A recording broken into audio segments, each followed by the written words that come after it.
Tipos primitivos. Bom, o que são tipos primitivos? Eles são a base de manipulação de dados para qualquer linguagem de programação. Java não é exceção, é em Java que nós vamos ver isso.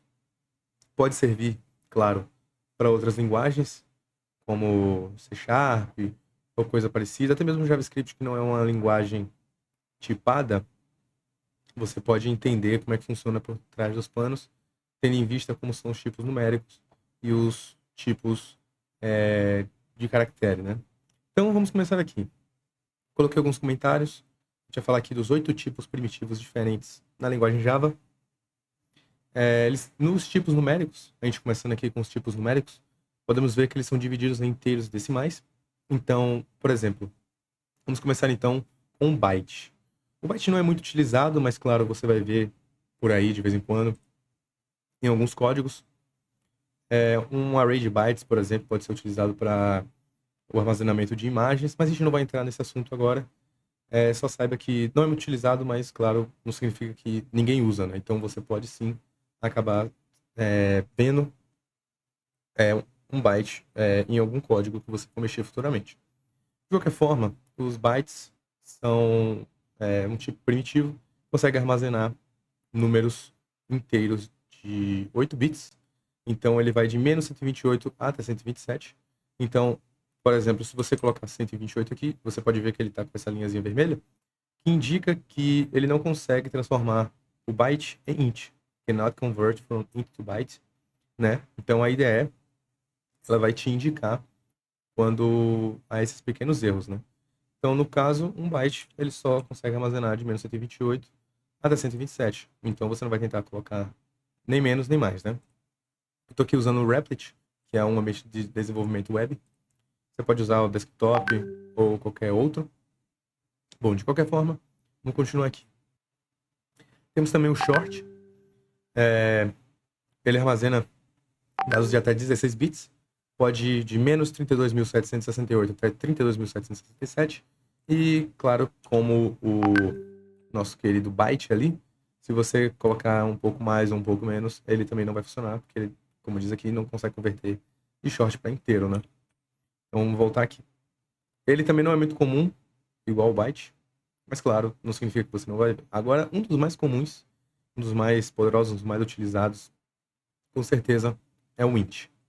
O int, ele consegue armazenar números de 32 bits, e, né, valores de 32 bits, e ele tem de menos 2 bilhões até 2 bilhões. 147 milhões, 483.647.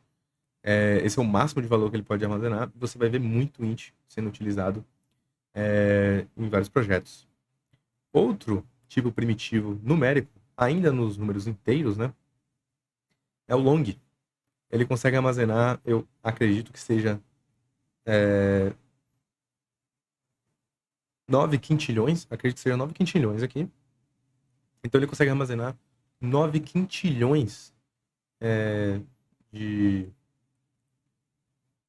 no total, né, no valor. E como você pode ver, a escrita dele só tem uma única diferença dele pro int e dos outros números, dos outros tipos também. Você adiciona um L, pode ser maiúsculo ou minúsculo, para indicar que é um long. Se você tirar isso, vai ver que ele dá um erro. Ele vai dizer que esse tipo inteiro está fora do alcance, né? Is out of range. Porque sem o L, ele vai achar que você está tentando fazer declarar uma variável inteira e não uma variável do tipo long. Você pode botar L minúsculo ou L maiúsculo. Eu tenho preferência por L maiúsculo, então eu vou deixar o L maiúsculo. No caso, são valores de 64 bits, tá bem? Então agora a gente vai entrar nos números decimais. Nós temos dois tipos, que são o float e o double. O float, ele recebe, né, no caso ele consegue armazenar valores de 32 bits, e o double, valores de 64 bits, ou seja, o nome dele já diz, né, o dobro. A diferença entre eles é que o float, no caso, qualquer número decimal que for declarado sem esse Fzinho aqui, do mesmo jeito que o long funciona, né? Eu tenho preferência pelo maiúsculo, mas eu deixei minúsculo. De qualquer forma, todo número decimal que for declarado, como você pode ver, ele funciona de forma semelhante ao int. Então, quando você não especifica o F ali no final, ele não vai perceber isso como um float, né? Ele vai achar que você está tentando converter um double para um float. Então, se a gente botar aqui em cima, ele vai dizer que não consegue converter de double para float. Então, a gente coloca esse Fzinho aqui no final.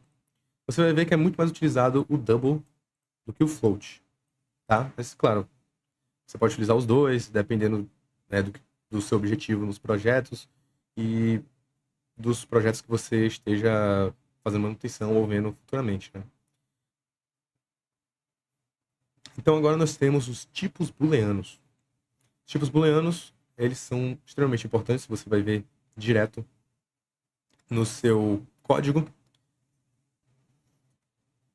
Então, nós temos aqui os tipos booleanos, são true ou false, ou seja, verdadeiro ou falso. Então aqui a gente tem uma variável boolean do tipo boolean chamada meu boolean, que tem o valor true, e uma variável do tipo boolean chamada meu segundo boolean com valor false. Como você pode ver, ele só, basicamente, ele só vai dizer se é verdadeiro ou falso. Então, nós também podemos passar essas condições aqui. Você vai ver muito sobre condições futuramente. Então, o meu terceiro boolean, como podemos ver, ele está fazendo uma condição de se 10 é maior do que 5. E, claro, 10 é maior que 5. Então, se eu imprimisse isso na tela, no console, ele diria true, responderia como true.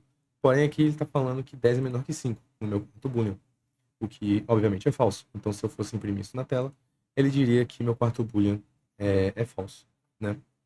Temos também o tipo caractere. O tipo caractere armazena Unicode como letras, números, símbolos, valores de até 16 bits. Unicode são uma forma de escrever símbolos diferentes línguas, etc., no código. Então aqui a gente vê char, meu char igual a essa única letra aqui, letra A. Você tem que colocar ele com essas aspas que, única, né? Porque se você declara ele assim, ele vai ser uma string, né? Tanto é que ele deve avisar aqui, não pode converter de string para char. Então, quando você for declarar um char, você declara ele dessa maneira e você pode utilizar vários códigos, né? Da tabela ASCII, se não me engano, também, para poder acessar números ou letras. Então, eu também trouxe aqui strings, porém, strings não são tipos primitivos, tá? Eu deixei aqui explícito nos comentários. Eles não são tipos primitivos, eles na verdade são objetos, eles são instâncias de uma classe, a classe string. Isso porque você consegue manipular as strings com métodos. Meu texto do tipo string, em que ele está dizendo que ele não está sendo usado, mas tudo bem. Não significa que é um erro, é só que a gente não está imprimindo, não está utilizando em nenhum método, nem nada do tipo. Porém, se eu quisesse, eu poderia imprimir isso daqui, eu poderia concatenar com alguma outra string e tudo mais, né? Justamente porque nós temos, por exemplo, eu vou mostrar aqui, não é exatamente, não é um tipo primitivo, não era o que eu queria focar muito, mas para vocês verem. Então, por exemplo, a gente tem esse método aqui concat, que ele vai concatenar essa string com uma outra string, né? Mas eu não vou utilizar isso. Vou tirar aqui rapidinho. Que não é o objetivo daqui. Mas eu queria mostrar. E eu também queria mostrar isso daqui. Por exemplo, se você quisesse manipular, utilizar métodos com os tipos primitivos. Porém, existe uma alternativa. Eles são tipos não primitivos, eles são classes. Né? Eles são conhecidos como wrapper e eles vão representar os tipos primitivos. Então você vai ver que existem as classes byte, short, integer, long, float, double, boolean e character. E você pode perceber que eles são basicamente escritos da mesma forma, só que com a letra inicial. Mas você vai poder fazer a manipulação de métodos com eles. Então, por exemplo, meu integer, ponto e, sei lá, toString. Então agora eu posso utilizar o método toString para transformar esse número em uma string, né? Bom, então é isso. Essa era a aula de hoje. Eu só queria poder mostrar isso aqui para vocês, né? Essa apresentação sobre a linguagem Java. Vamos ver aí muito, muito mais conteúdo,